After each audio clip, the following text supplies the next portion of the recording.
Who's the president of Omni?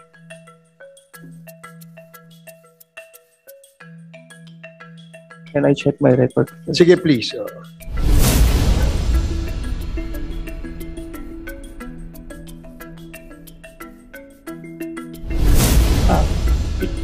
Your Honor, Yes. I'm the president of Omni. So hindi mo alam na ikaw ang presidente ng Omni? After 2 minutes, na-realize mo, ikaw pala. Taga saan ang mother mo, Henry? Taga saan ang mother mo?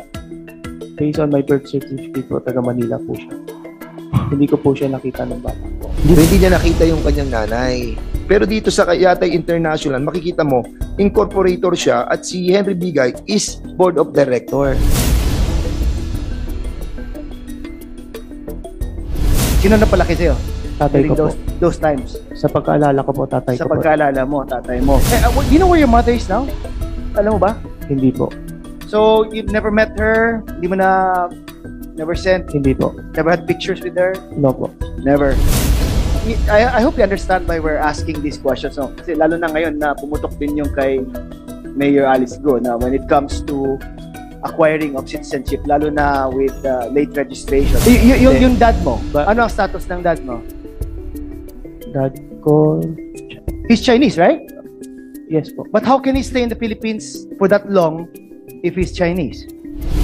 Si Yang Wang, this is your father. Yes po, Your Honor. Is he in the country? He's currently out po. Where? Where is he now? He's in Xiamen po. In Xiamen. He flew before the letter arrived po kasi. So he cannot come back. Do you stay with your father? Yes po. So the next time we invite him, make sure he will be present in the committee. Yes po. Okay?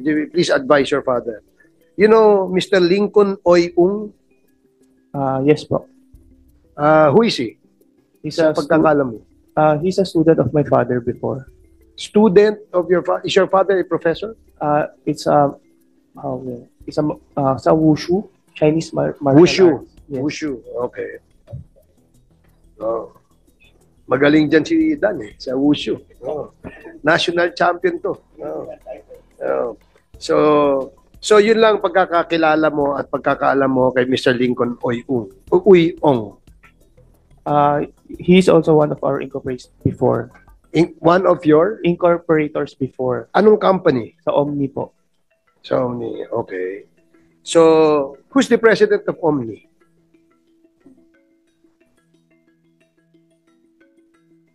Can I check my record? Sige, please.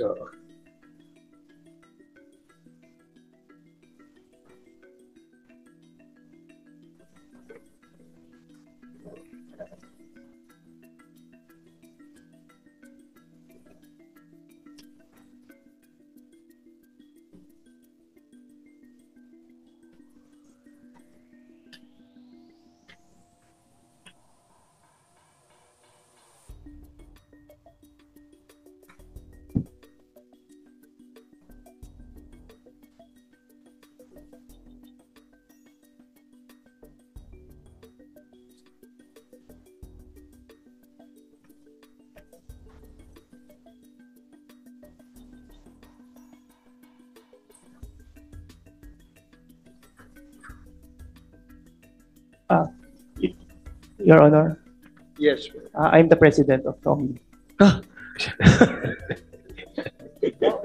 You took, Sorry. you took you 2 minutes. Dami kasi to.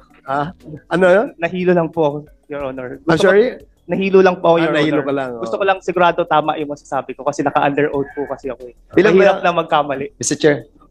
Sige. Yes, Congressman Fernandez. Ilan ba ang, ilang kumpanya ba ang hawak ng pamilya niyo? Ilang companies? Madami-dami rin po. Hindi, ilan nga? So, I know you're ready kasi nga, we have given you the chance, no?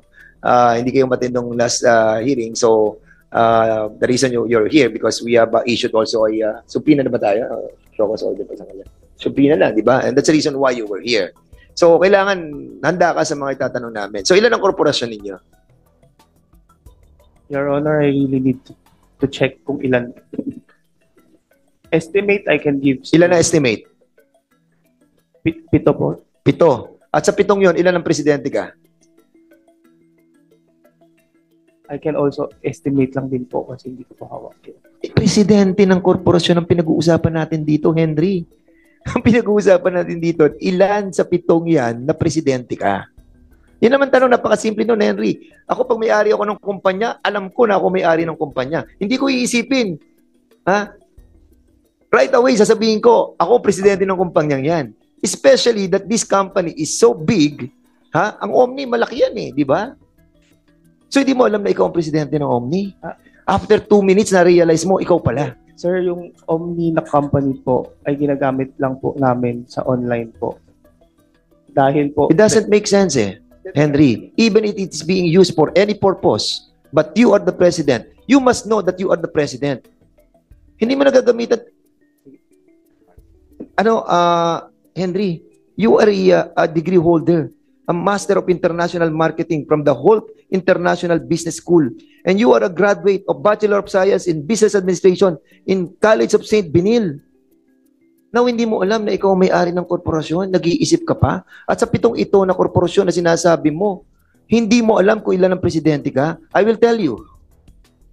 Ikaw ang presidente ngayon ng Yatay Industrial Park. Opo, alam ko. O di ba? Mas alam ko sa iyo na ikaw ang presidente ng Yatay kaysa alam mo na ikaw ang presidente. Hindi. Opo. Henry, again, gusto namin malaman dito yung katotohanan. We don't want to put you in any trouble. But your degree of being a Bachelor of Science in Business Administration, major in Export Management, nagdududa ako kung totoo tong ano mo. Nagdududa ako kung totoo tong degree mo. At master ka ng International Marketing from Holt International Business School. Saan to? Sa San Francisco po. San Francisco.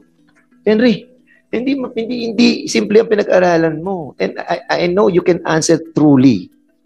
Father ko po kasi nagpo-posisyon sa amin kung ano yung posisyon namin sa kumpanya po. So minsan nahihilo na rin po ako kung ano po yung posisyon ko bawat kumpanya.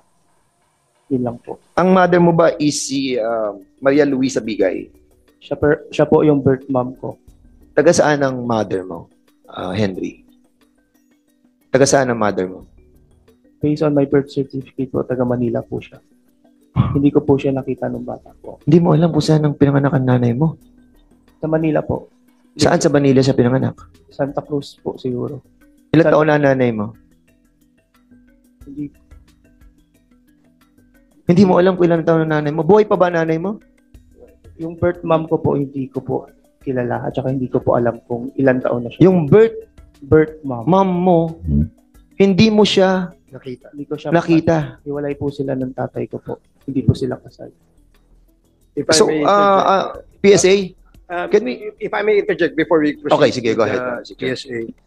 So, sundan ko lang yung tanong ni Congressman Dan Fernandez. Since birth, nung pinanganak ka, hindi na kayo nagkita ng mother mo. Hindi po. Tatay ko lang po kasama ko. Ano? Hindi po. Pero dito sa Yatay International,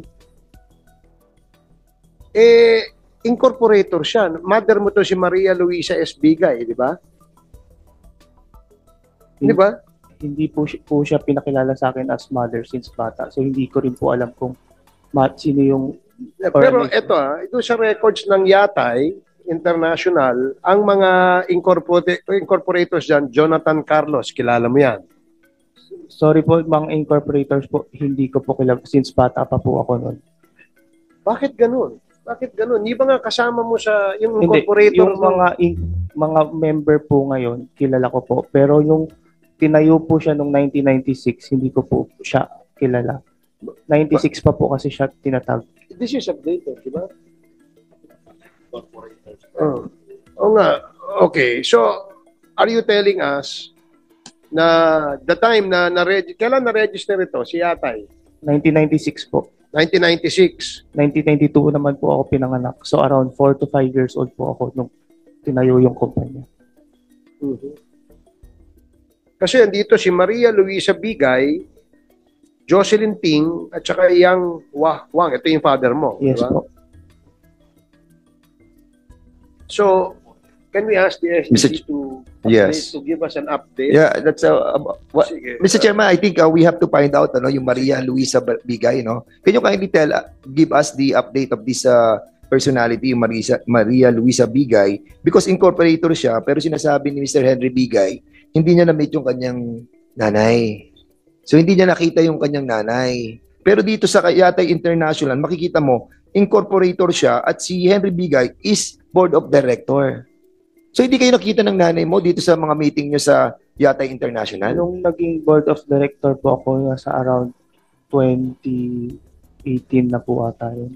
1996. Ikaw ba late registration bang? Based on my birth certificate, mga 3 months late siya from my birth.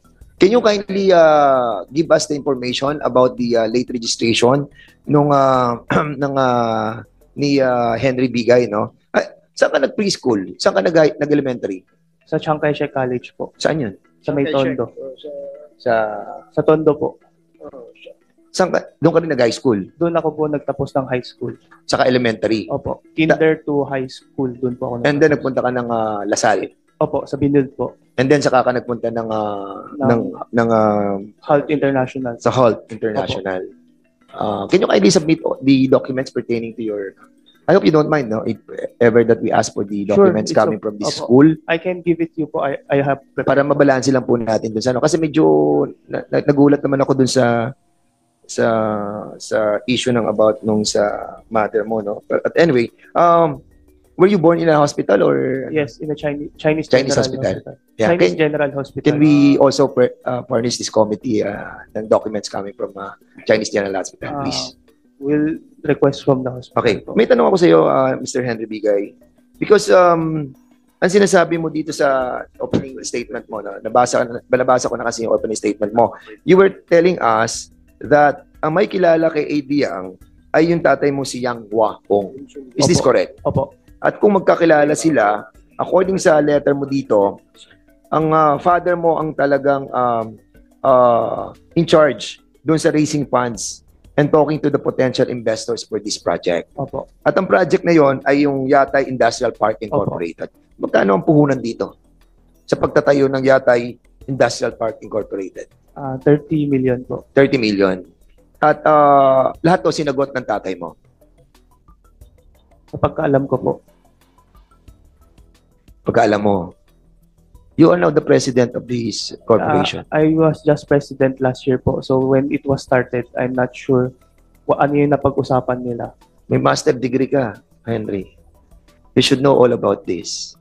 Ako, pag naging presidente ako ng isang korporasyon, aalamin ko lahat ng detalye niyan, kung kanino nanggaling ang pera. Di ba? And during that time, that si Eddie Yang ang presidente, he was given 20%. Yes po. Correct? Yes po. Why nyo binigyan ng 20% si Eddie Yang? Siya po kasi nag-propose ng project. So Pero wala siya nilabas sa pera. Yan hindi ko po alam sa usapan. Your father is so generous that he was given 20% of the share of the whole of the investment. And nung last year, naging start ng investigation ang dangerous drugs about this. Inalis nyo kay Eddie Yang yung pagiging presidente. Am I correct? Before pa nagkaroon ng investigation, we found out na hindi makapagbayad si Eddie, fully paid si Eddie Yang. And that was July. Opo. Correct. Prior to the investigation that was conducted by the Committee on Dangerous Drugs, which started on September, October of 2023. Correct? Opo. Ang tanong ko sa iyo, have you applied in Security Exchange Commission the transfer of stocks to you from Eddie Yang? The stocks was not transferred to me. It was transferred to my sister. We have DOAS. When was that? When was the transfer? July 4, 2023 po. Have you notified the Security and Exchange Commission? We have notarized the DOAS, but No, I'm not asking for the notarization. Did you ask the Security and Exchange Commission for the transfer of that stocks from Eddie Yang to your sister? Yes or no? I need to check my record lang po. Mr. Chairman, may I ask, we ask the Security and Exchange Commission to be here to verify that the transfer of the stocks that was transferred by Eddie Yang to the sister of Henry Bigay. Thereby, malaman po natin kung kailan talaga tinransfer. Kasi dito sa sulat nila, sinasabi nila that they transferred it in July prior to the investigation of September. But I think there are some deception. I hope you don't mind, no, Henry Bigay. I'm not about to say this. Pero during our interpellation, nakikita namin na you are not at hand. You are not hindi ko alam kung bakit hindi mo alam yung ikaw ang presidente, hindi mo alam na yung mother mo is incorporator, at tapos hindi mo kilala si Eddie Yang, samantalang 2017 pa lang, magkasama na kayong incorporator. There are some sort of lying already dito, Mr. Chairman.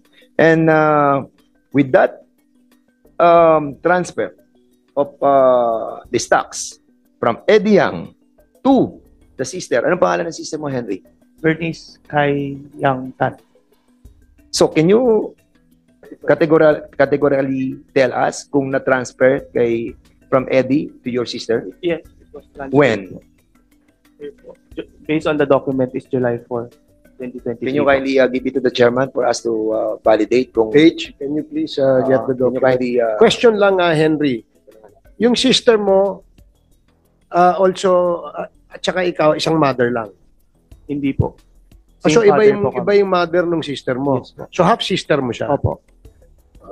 Okay. Can we ask for a copy of the birth certificate of Maria Luisa Bigay? The committee, but anong pangalan ng mother ng sister mo? Si Lulu Chua po. So incorporator din yun. Teka, galing ng daddy mo Teka. Hindi. Elaine Chua? Hindi. Ah, Lulu Chua.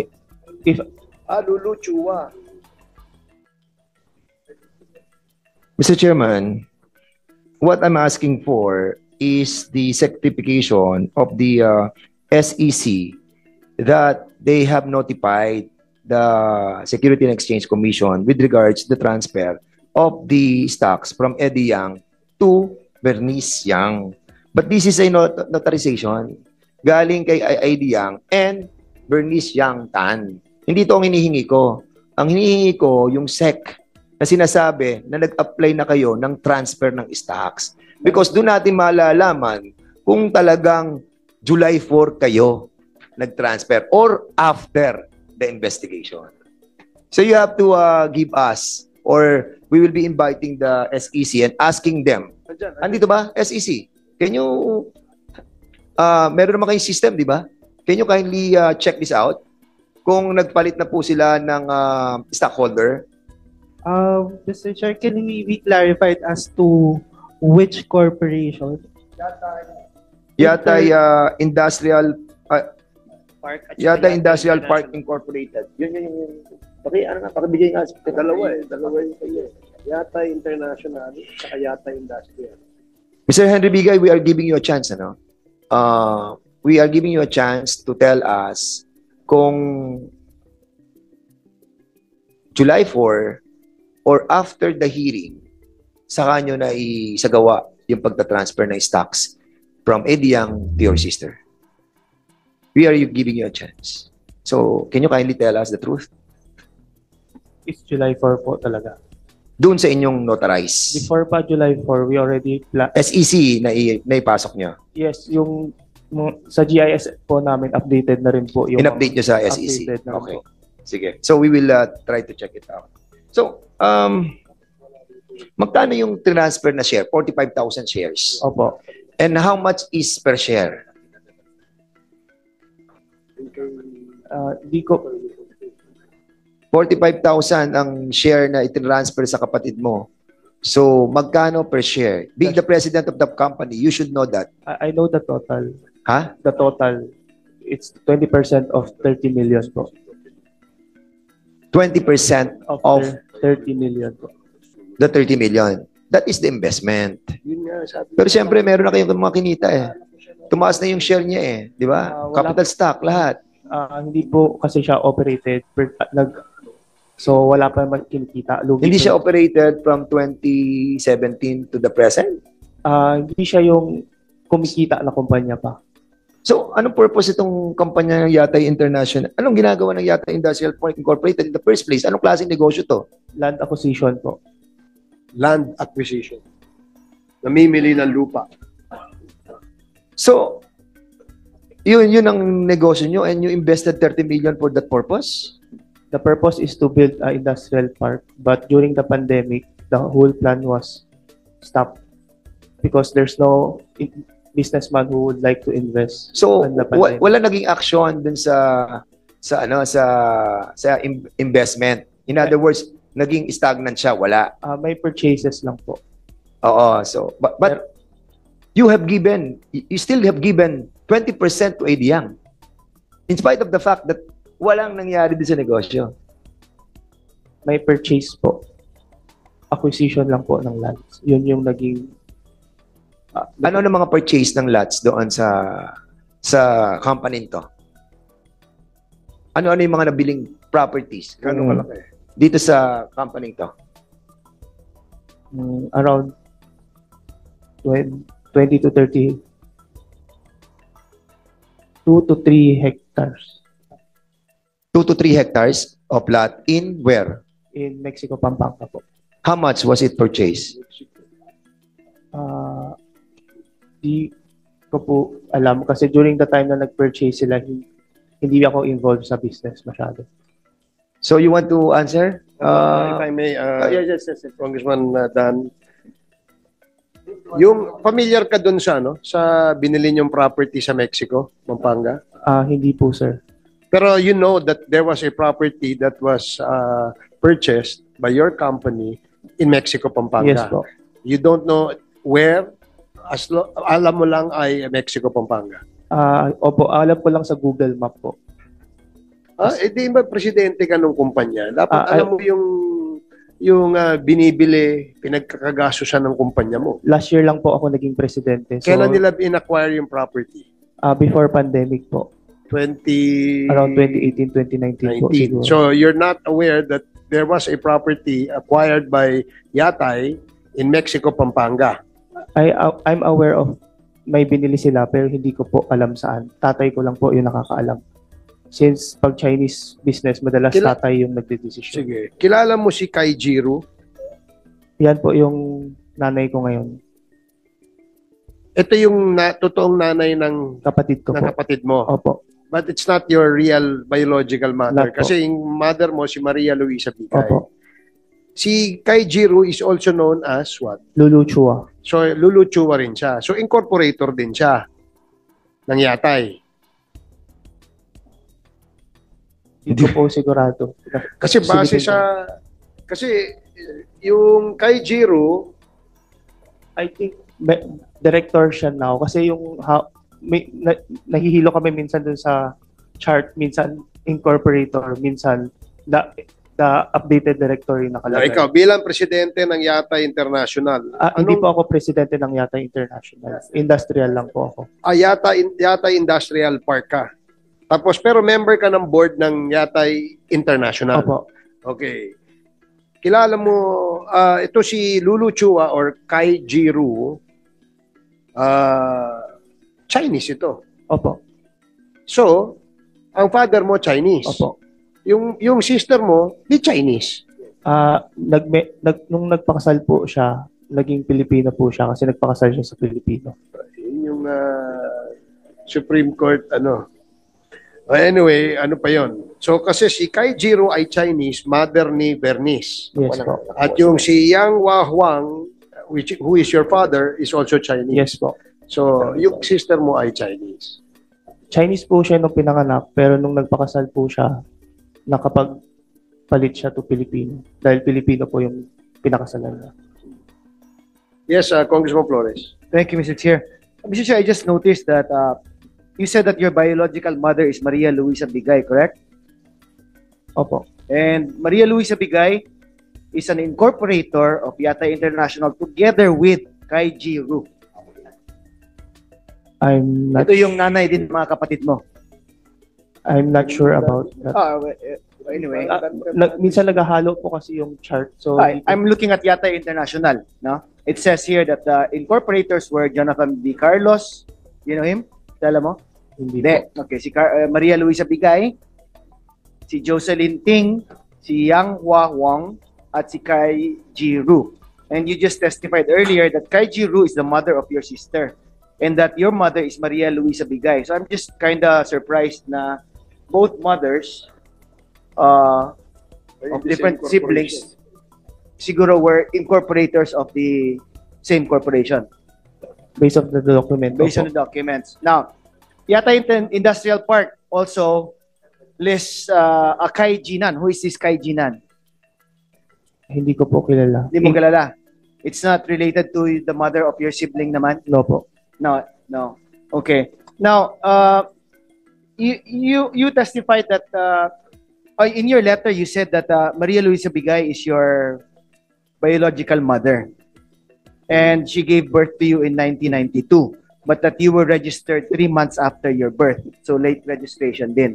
Opo. Okay. Your mother and your father were never married, correct? Yes po. Hindi. So you grew up with whom as a mother? Sino ang naging nanay mo when you grew up? Nung bata po ako, naalala ko kasama ko lang po tatay ko. Ano nan? Tatay ko lang po kasama. Tatay mo lang. Okay, when did your father get married to Kai Jiru? 96 po. 96. So prior to that, no one was like living with you, acting as your mother. Sino na palaki sa'yo Tatay during ko po. those times? Sa pagkaalala ko po, tatay Sa ko po. pagkaalala mo, tatay mo. Now, kasi if your father is Chinese, do you know where your mother is now? Alam mo ba? Hindi po. So, you've never met her? Hindi mo na, never sent, Hindi po. never had pictures with her? No po. Never. So, after giving birth to you, ikaw lang ba yung anak na ni Maria Luisa Bigay? In your family? Opo. Ikaw lang? Opo. How many siblings do you have? Half siblings po. Half siblings, sige. May tatlo po akong half siblings. Tatlo. And all the other half siblings were from the mother Kai Jiru. Opo. They're all younger than you. Opo. They're all younger than you. Okay. Kasi I hope you understand why we're asking these questions. No? Kasi lalo na ngayon na pumutok din yung kay Mayor Alice Go na when it comes to acquiring of citizenship, lalo na with late registration, it has become an issue. Okay. No? And I hope you understand why we're asking this question. It might be personal, but the line of questioning is nothing personal din. No? I just want to find out.